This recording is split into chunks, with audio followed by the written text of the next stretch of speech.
పరిశుద్ధుడు జీవం కలిగిన దేవుని నామంలో మీ అందరూ కూడా ప్రత్యేకమైన వందనాలు తెలియజేసుకుంటున్నాం. ప్రియమైన దేవుని బిడ్డలారా, మరొక తరుణము, మరొక పునర్ధాన దినము దేవాది దేవుడు మీ అందరితో కూడా మాట్లాడటకు, నాతో మాట్లాడటకు ఆయన ఇచ్చిన కృప, ఆయన ఇచ్చిన ప్రేమను బట్టి ప్రభువారి కృతజ్ఞతలు చెల్లించుకుంటూ అనుదినము ప్రియమైన దేవుని బిడ్డలారా మీ నిమిత్తము ప్రార్థన చేస్తున్నాం. మీరు కూడా మా నిమిత్తము ప్రార్థన చేస్తున్నందుకు మీకు ప్రత్యేకమైన వందనాలు తెలియజేసుకుంటున్నాం. మంచిది ప్రియమైన దేవుని బిడ్డలారా, ప్రతి ఒక్కరు కూడా కృతజ్ఞత కలిగి అనుదినము ప్రభువుని మహింపరిచే బిడ్డలుగా, ప్రభువుని స్తుతించే బిడ్డలుగా, ప్రభువుని ఆరాధించే బిడ్డలుగా మనందరం ఉండాలని ప్రభు ఆశిస్తున్నారు. ఎందుకనుక ఈ దినాలు సరిలేవు. అనేక మంది నశించిపోతున్నారు, అనేక మంది మృతి చెందుతున్నారు, అనేక మంది వ్యాధిగ్రస్తులై ఉన్నారు. మనమైతే సజీవుగా ఆరోగ్యంగా ఉండి ఈ దినం దేవుని మహింపరచగలుస్తున్నాం అంటే దేవుని మహింపరచుట బట్టి మనందరం కూడా సజీవులుగా ఉన్నాం, ఆరోగ్యంగా ఉన్నాం. గనుక ప్రతి ఒక్కరు కూడా దేవుని మహింపరిచి, దేవుని ఆరాధించి, దేవుని స్తుతించే బిడ్డలుగా మీ అందరూ ఉండాలని ప్రభు ఆశిస్తున్నారు. మంచిది, ఆ విధంగా ఉందాం, దేవుని మహింపరుద్దాం. ఈ దిన లేఖన భాగాన్ని మీకు చదివి వినిపిస్తున్నాను. బైబిల్ గ్రంథాలు మీ దగ్గర ఉంటే తెరిచి చూడవలసిందిగా కోరుకుంటూ యోహాను సువార్త 11వ అధ్యాయం 4వ వచనం మీకు చదివి వినిపిస్తున్నాను. యేసు అది విని, ఈ వ్యాధి మరణం కొరకు వచ్చింది కాదు గాని దేవుని కుమారుడు దాని వలన మహిమపరచబడినట్లు దేవుని మహిమ కొరకు వచ్చినదనగా. ప్రియమైన దేవుని బిడ్డలారా, ఈ లేఖన భాగం అనేక మార్లు చదివి ఉంటాం, అనేక మార్లు వినే ఉంటాం. కానీ ప్రభు ఈ దినం మనతో ఏం మాట్లాడాలని ఆశిస్తున్నారో దేవుని లేఖన భాగంలో ముందుకు వెళ్దాం. ప్రభు ఎందుకు ఈ మాట పలికారు అంటే, ఆ పై వచనాల్లో మనం చూసుకుంటే ఒక చిన్న కుటుంబం ఉంటది, మనందరికి తెలుసు. ఆ కుటుంబంలో మార్తా, మరియా, లాజరు ఉంటారు. ఇది ఒక చిన్న గ్రామంలో, బేత్నియా అనే గ్రామంలో ఈ కుటుంబం ఉంటుంది. ప్రభు వారు తరచుగా ఆ ప్రాంతానికి వెళ్ళేవారు. ఎప్పుడైతే ఆ ప్రాంతానికి వెళ్ళేవారో ఆ ప్రాంతంలో ఆ యొక్క గృహంలో బస చేసేవారు, నివసించేవారు, అక్కడ ఉండేవారు. మార్త పరిచర్య చేసేది, మరియా ప్రభు యొక్క మాటలు వినేది. ఆ యొక్క సభలో లాజరు ఉండేవాడు. దేవుడు లేదంటే ప్రభు ఆ కుటుంబాన్ని ప్రేమించాడు. అంతేకాదు ఆ కుటుంబం కూడా ప్రభుని ప్రేమించింది. మంచి కుటుంబం. వారు ప్రభు మీద ఆధారపడ్డారు, వారికి ఎవరు లేరు. ప్రభు కూడా అంత ప్రేమగా ఆ కుటుంబాన్ని చూశాడు. మనందరికి తెలిసింది. ఎందుకంటే ఆ యొక్క వచనంలో ఉంటది, ప్రభు వారు ఆ కుటుంబాన్ని ప్రేమిస్తున్నారు. అయితే ఆ కుటుంబంలో ఏమొచ్చిందంటే, ప్రభు ప్రేమించిన కుటుంబంలో ఏమొచ్చిందంటే వ్యాధి వచ్చింది. ఈ వ్యాధి నిమిత్తం తన యొక్క అక్క చెల్లెల్లో ఎవరికి వ్యాధి వచ్చిందంటే లాజరుకి వ్యాధి వచ్చింది. తన యొక్క అక్క చెల్లెళ్ళు యేసు ప్రభు వారికి వర్తమానం పంపించారు. ఏమని పంపించారంటే, నీవు ప్రేమించిన లాజరు రోగి అయి ఉన్నాడు ప్రభువారు, నువ్వు తొందరగా రావాలి అంటే. ఈ మాట ఎప్పుడు విన్నాడు యేసు ప్రభు వారు? ఇంకో 2 దినాలు అక్కడే నిలిచిపోయాడట. అయితే అక్కడ ఆ మాట పలుకుతున్నారు యేసు ప్రభు వారు. ఏం మాట పలుకుతున్నారంటే, ఈ వ్యాధి మరణం కొరకు రాలేదు. ప్రభు వారు ఇక్కడ ఏం మాట్లాడుతున్నారంటే మరణం కొరకు మాట్లాడుతున్నారు. వారు వ్యాధి కలిగిందని వర్తమానం పంపించారు, ప్రభు ఇక్కడ మరణం కొరకు మాట్లాడుతున్నారు. ఈ వ్యాధి మరణం కొరకు రాలేదు కానీ దేని కొరకు వచ్చింది? దేవుడు దీని ద్వారా మహిమ పొందినట్లుగా ఈ యొక్క వ్యాధి వచ్చింది.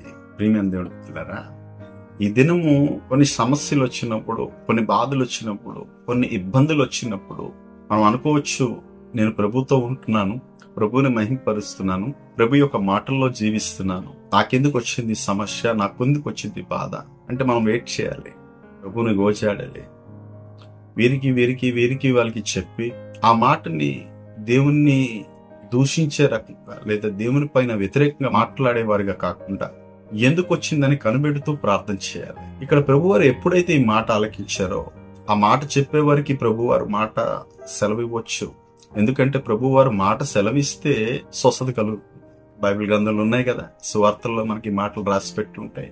ఒక అధికారుడు కుమారుడు జ్వరంతో బాధపడుతున్నప్పుడు ప్రభువుని ప్రాధేయపడినప్పుడు ఆ తండ్రికి ప్రభువారు చెప్తారు, వెళ్ళు నీ కుమారుడు స్వస్థత పొందుకుంటాడు అని చెప్పినప్పుడు ఆ కుమారుడు స్వస్థత పొందుకున్నాడు. ఒక శతాధిపతి దాసుడు అస్వస్థతగా ఉండగా ప్రభువారు చెప్తారు, స్వస్థత పొందుకుంటాడు, నువ్వు మాట సెలవయ్యా, నా దాసుడు స్వస్థత పొందుకుంటాడు. నిజంగా ఆ మాట ప్రకారంగా స్వస్థత పొందుకున్నారు. ఈ విధంగా మనం చూసుకుంటే లేఖన భాగంలో అనేక మంది ప్రభు మాట ద్వారా స్వస్థత వచ్చింది. కానీ ఇక్కడ మాట సెలవు ఇవ్వలేదు ప్రభు వారు. అనుకుంటే ఇవ్వచ్చు కానీ ఇక్కడ ఇవ్వలేదు. ఇక్కడ ఏమంటున్నాడంటే, ఇది వ్యాధి కాదు, వ్యాధి తర్వాత ఏమొస్తుంది? మరణం వస్తుంది. మరణం ద్వారా ప్రభుకి మహిమ వస్తుంది. ఆయన ఆలోచన అది. ఎందుకంటే ఆయన స్వస్థపరచాలంటే ఎంతసేపు పట్టదు. ఆయన కార్యం చేయాలంటే ఎంతసేపు పట్టదు, వెయిట్ చేస్తున్నాడు అక్కడ. వారికి ఎంతవరకు సహనం ఉంది, ఎంతవరకు నీకు ఓపిక ఉంది, నేను పరీక్షిస్తున్నాడు దేవుడు. యోబుని పరీక్షించినట్లుగా సమస్యలు మనం తట్టుకునే బిడ్డలుగా ఉండాలి. సమస్య వచ్చినప్పుడు మనం ఎదుర్కొనే బిడ్డలుగా ఉండాలి. కష్టం వచ్చినప్పుడు ఆ కష్టం ఎదుర్కొనే బిడ్డలుగా ఉండాలి. ప్రభువుని ప్రాధాయపడాలి. చివరి గడి వరకు వెయిట్ చేయాలి. మనం వేచి ఉండాలి. అప్పుడు అద్భుతం చూస్తాం. దేవునికి సాక్షులుగా నిలుస్తాం. దేవుని మహిమార్థమే జీవిస్తాం. ప్రియమైన దేవుని బిడ్డలారా, ప్రభువారు ఆ మాట వినిన తర్వాత 4 రోజుల తర్వాత ఆ యొక్క ప్రాంతానికి వెళ్ళారు. ఆ ప్రాంతానికి వెళ్ళినప్పుడు అక్కడ ఉంటున్న నా కుటుంబం మార్త మొట్టమొదటిగా వచ్చి, ప్రభువా, నీవు ఇక్కడ ఉండిన ఎడల నా తమ్ముడు లేదా నా సహోదరుడు చనిపోయేవాడు కాదు మార్త చెప్పింది. ఇదే మాటను రిపీట్ చేస్తూ మరియ కూడా అదే మాట అన్నది. ప్రభువా, నువ్వు ఇక్కడ నిలిచి ఉన్న ఎడల నా సహోదరుడు మరణించేవాడు కాదు. వారు కన్నీరు పెడుతున్నారు తన తమ్ముడు కోసం. ప్రభువు నుండి ఇక్కడ అద్భుతం జరిగి ఉన్నాం. ప్రభు లేడు కదా, నా సహోదరుడు ఈ దినం లేడు, ఎక్కడికి వెళ్ళిపోయావయ్యా అని అనేక మంది మాట్లాడినట్టుగా ఉన్నది. అంతేకాదు, ఆయనకు ఓదార్చుటకు, ఆ కుటుంబాన్ని ఓదార్చుటకు యూదులు కూడా కొంతమంది వచ్చారట. వాళ్ళు మాట్లాడుకుంటున్నారు, ఈ యేసు ప్రభు వారు ఇక్కడ ఉండుంటే నిజంగా చనిపోయేవాడు కాదు లాజరు. ఈయన గుడ్డి వారికి చూపునిచ్చాడు, కుంటి వల్ల నడిపించాడు, అనేక స్వస్థత చేశాడు, అనేక మందికి బ్రతికించాడు. లాజరుని ఎందుకు బ్రతికించలేదు అని వారిలో వారు మాట్లాడుకుంటున్నారు, కంటి తడ పెడుతున్నారు, ఏడుస్తున్నారు, దుఃఖిస్తున్నారు. ఇవన్నీ చూసి ప్రభువారు తన హృదయంలో మూలుగుచున్నాడంట. ఆయన కూడా కన్నీళ్ళు పెట్టి ఆయన చూస్తున్నాడు ఎంత అల్ప విశ్వాసంగా ఉన్నారు. అద్భుతం చేయకపోతే ఏ విధంగా మాట్లాడతారు ప్రజలు. ఈ ప్రజలు ఎప్పుడు అద్భుతాలు కోరుకునేవారే, స్వస్థతలు కోరుకునేవారే. నా నిమిత్తం కానీ, నా పరిచయం నిమిత్తం కానీ, దేవుని మహిమార్థమైన కానీ ఎప్పుడు కూడా ఆలోచించరు. మనందరం కూడా అలాగే ఉంటాం. ఇదేనో దేవునికి ఏ విధంగా మహిమ వస్తుంది, ఏ కార్యం ద్వారా మహిమ వస్తుంది, ఏ సాక్ష్యం ద్వారా మహిమ వస్తుంది, ఏ మాట మనం చెప్తే ప్రభువుని మహిమపరుస్తారు అని ఆలోచన దేవుని బిడ్డలమైన మనకు రాదు. ఏవేవో చెప్తూ ఉంటాం, ఏవేవో మాట్లాడుతుంటాం. మంచి జరిగినప్పుడు మంచిగా మాట్లాడతాం, చెడు జరిగినప్పుడు చెడుగా మాట్లాడతాం. దేవుడు లేడని బుద్ధిహీనులు అనుకుంటారట చాలు. కీర్తన గ్రంథంలో ఉంటాయి మాటలు. అలాంటి వారు కూడా చాలా మంది ఉన్నారు. మేలుగు జరిగినప్పుడు అనేక మాటలు మాట్లాడతారు, దేవుని పొగుడతారు. కీడు జరిగినప్పుడు దేవుని దూషించే బిడ్డలుగా, దేవుని వ్యతిరేకంగా మాట్లాడేవారు. ఈ దినము ప్రభువారు మాట్లాడుతున్నారు ఏమంటే, మనకి కీడు జరిగినప్పుడు, మనకు బాధ కలిగినప్పుడు, మనకు వ్యాధి వచ్చినప్పుడు దాని కొరకు మనం ప్రార్థన చేయాలి. చివరి వరకు వేచి ఉండాలి. ప్రభు అద్భుతం చేస్తాడు. ప్రభుని మహింపరిచే బిడ్డలుగా మనకు వస్తాడు. అక్కడక్కడ మహిమ జరిగింది. ప్రభు అనుకుంటే బ్రతికిస్తాడు. అనేక చోట్ల బ్రతికించాడు ఆయన. ఒక యువకుడిని పాడి మీద మోసుకొని వెళ్తుండగా ఆ తల్లికి ఒకే కుమారుడు, ఆమె విధవరాలు.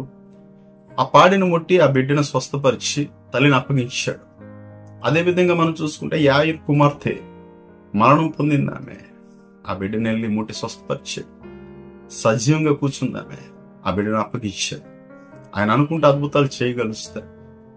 కానీ అక్కడ ఆయనకి మహిమ రాలేదు. అక్కడ ఉన్న వారికే ఆ యొక్క మాటని ప్రచారం అయింది, కానీ అనేక మందికి తెలియలేదు. కానీ ఇక్కడ చేస్తున్న అద్భుతం, ఇక్కడ చేస్తున్న ఈ కార్యాన్ని బట్టి ఎవరికి మహిమ వస్తుంది? దేవుని కుమారుడికి మహిమ వస్తుంది. దేవునికి మహిమ వస్తుంది. ప్రియమైన దేవుడి బిడ్డలారా, ఇక్కడ మనం చూసుకుంటే ప్రభు ఒక మాట అంటారు. ఏ మాట అంటారంటే, గోధుమ గింజ చావకుండానే ఎడల అది ఒంటిగా నిలిచిపోద్ది, భూములు పడి చచ్చిపోతే అదేం చేస్తుంది?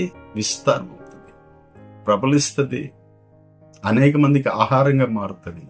అదే విధంగా ప్రభు ఇక్కడ అద్భుతం చేయాలనుకుంటారు. మన ద్వారా దేవుడు మహిమపరచబడాలి. ప్రభు ఎవరిని ఎన్నుకుంటాడో, ఎవరిని తీసుకుంటాడో, ఒకవేళ ప్రాణం పోయిందో, మృతి చెందాడో, దాని నిమిత్తం ప్రభువుని దూషించిన అవసరం లేదు. ఎందుకంటే హనోకు దేవుడితో నడిచాడు, దేవుడితో నడుచుకుని వెళ్ళిపోయాడంట. ఎన్ని సంవత్సరాలు జీవించాడు? 365 సంవత్సరాలు జీవించాడు భూమి మీద. ఆ కాలంలో అనేక మంది 500 సంవత్సరాలు, 600 సంవత్సరాలు, 700 సంవత్సరాలు, 800, 850 అనేక మంది జీవించాడు. కానీ హనోకు మనం చూసుకుంటే 365 సంవత్సరాలకే ప్రభుత్వం నడుచుకొని వెళ్ళిపోయాడు. అనేక మంది అప్పుడు అనుకోవచ్చు, దేవుడు నా బిడ్డను తీసుకువెళ్ళిపోయాడు, లేదా నా తండ్రిని తీసుకువెళ్ళిపోయాడు, లేదా నా భర్తను తీసుకువెళ్ళిపోయాడు. కాదు, దేవునికి ఇష్టం కలిగి జీవించుకున్నాడు కనుక ప్రభు ఆయన తీసుకుని వెళ్ళాడు. దాని ద్వారా అనేక మంది ప్రియమైన దేవుని బిడ్డలారా దేవుని మహింపర్చుంటారు. ఎందుకంటే దేవుడితో నడుచుకొని వెళ్ళాడు. కొంతమంది అనుకోవచ్చు కుటుంబస్తులు, కొంతమంది అనుకోవచ్చు ఎందుకు దేవుడు ఇలా చేశాడు అని. కానీ అప్పటి వరకు హనోక్ అనే వ్యక్తి తెలియపోయినప్పుడు ఎప్పుడైతే ప్రభుతో నడుచుకుని వెళ్ళిపోయాడో, ప్రభు ఎప్పుడు తీసుకుని వెళ్ళిపోయాడో అందరూ దేవుని మహింపరిచి ఉంటారు. కొంతమంది వ్యతిరేకంగా మాట్లాడి ఉంటారు, కానీ ప్రభుతో నడుచుకుని వెళ్ళాడు. చూడండి ఎంత గొప్ప యోగ్యత. ప్రభుకి ఇష్టమైన వారికి ఆయన తీసుకుని వెళ్తాడు. ఎందుకంటే ఆ యొక్క మరణం ద్వారా ఏమొస్తుందంటే మహిమ వస్తుంది, దేవుడికి ఘనత వస్తుంది. ఈ దినాల్లో కూడా మనం చూసుకుంటే ప్రియమైన దేవుని బిడ్డలారా, మరణం అనేక మందికి వస్తుంది, సాధ్యమే. మరణం ఇప్పుడైనా వస్తుంది, ఎప్పుడైనా వస్తుంది, ఏ క్షణమైనా వస్తుంది. అది ప్రభుతో ఉన్నప్పుడు వస్తే అది యోగ్యత. అయితే ప్రభుతో ఉన్న వారిని ఆయన తీసుకుని వెళ్తాడు. ఇప్పుడు చూడండి, మనం చూసుకుంటే హతసాక్షులైన వారు చాలా మంది ఉన్నారు. గ్రెన్స్టైన్ అనే వ్యక్తి ఆస్ట్రేలియా నుండి వచ్చి మన ఒడిషా ప్రాంతంలో సేవ పరిచర్య చేశారు. మనోహరపురం అనే ప్రాంతంలో అనేక మందికి దేవుని మాటలు తెలియజేస్తూ చెప్పేవాడు. కానీ సర్వ ప్రపంచానికి తెలియదు, మనకు కూడా తెలియదు. అక్కడ ఒక వ్యక్తి ఆస్ట్రేలియా నుండి వచ్చాడు, సేవ పరిచర్య చేస్తున్నాడు, అనేక మందికి దేవుడిలో నడిపిస్తున్నాడు, అనేకుల కొరకు ప్రార్థన చేస్తున్నాడు, అనేకులకి స్వస్థపరుస్తున్నాడు, అనేక మందికి సేవ పరిచర్య చేస్తున్నాడని మనందరికి తెలియదు. ఎప్పుడైతే ఆయన మరణం పొందుకున్నాడు, తన 2 కుమారులు మరణం పొందుకున్నాడు, అప్పుడు దేశమంతటా కూడా తెలిసింది. ఒక వ్యక్తి దూర ప్రాంతం నుండి వచ్చి, పరాయి దేశం నుండి వచ్చి దేవుని సేవ పరిచర్య చేస్తున్నాడు, దేవునిలో అనేక మందికి నడిపించాడు, ప్రభు కొరకు హతసాక్షి అయ్యాడు. దేవునికి ఎంత మహిమ వచ్చింది అక్కడ. తన భార్య అంటుంది, చంపిన వారిని క్షమించే. ఆ మాట ఎంతవరకు వెళ్ళింది?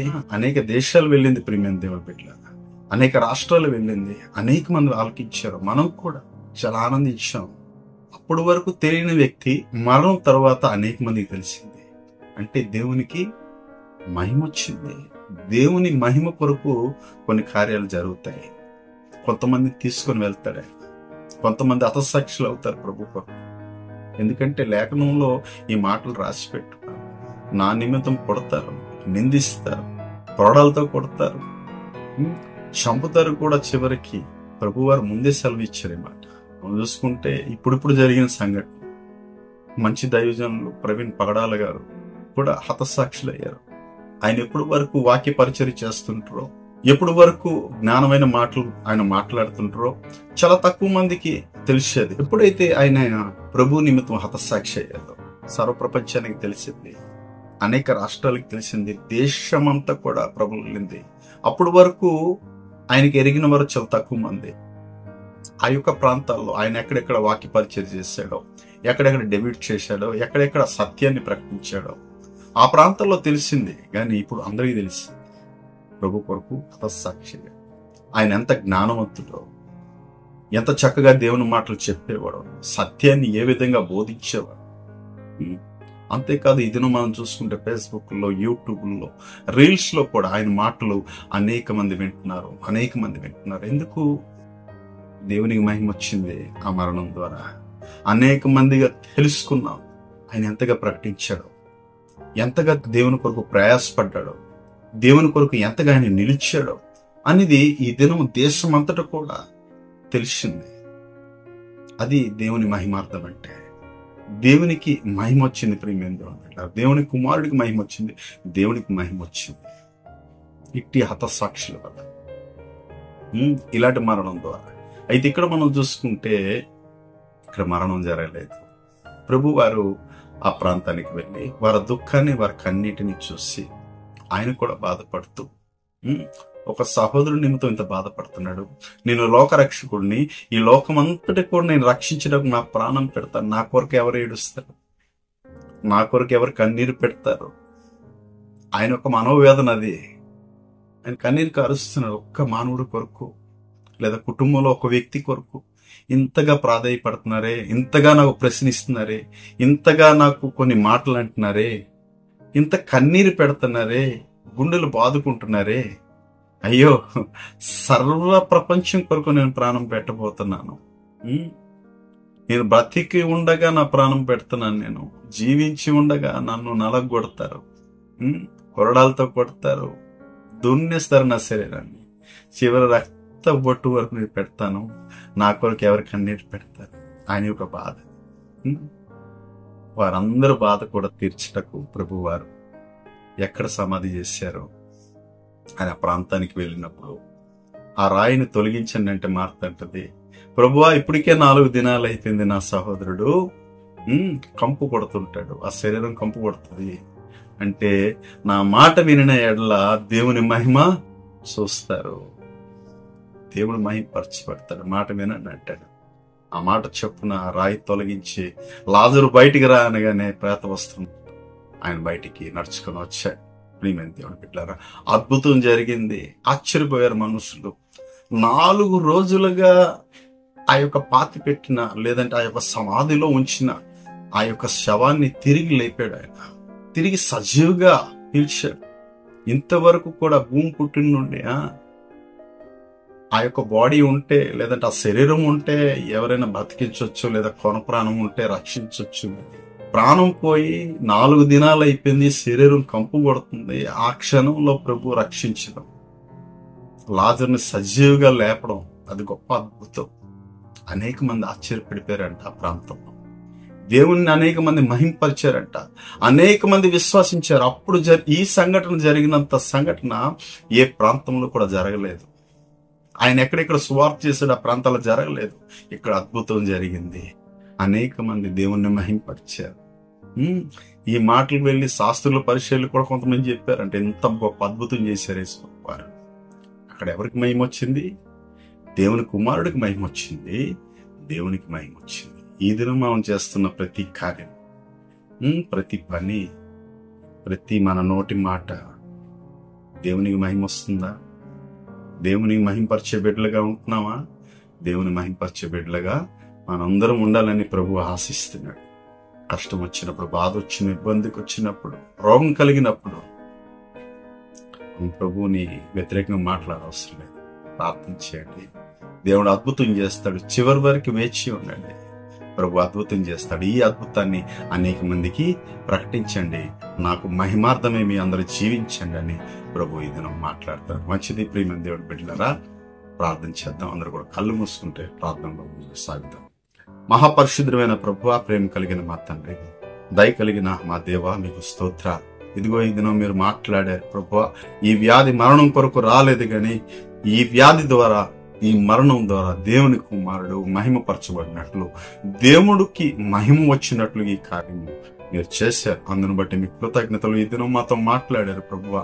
ఇదో మాలో ఇంకా నాయన మేము అల్ప విశ్వాసులుగా ఉంటే, మేము ఇంకా బలహీనులుగా ఉంటే మమ్మల్ని బలపరచండి. ఇదిగో మిమ్మల్ని మహిమ తెచ్చే బిడ్డలుగా మమ్మల్ని అందరం వచ్చమని, చూస్తున్న ప్రతి బిడ్డని మీరు దీవించి ఆస్వాదించమని, మహిమ కేవలం మీరు పొందుకోమని యేసుని నామములో చిన్న ప్రార్థన వేడుకుంటున్నాను తండ్రి. ఆమేన్. దేవుడు మిమ్మల్ని అందరినీ దీవించి ఆస్వాదించును గాక. ఆమేన్.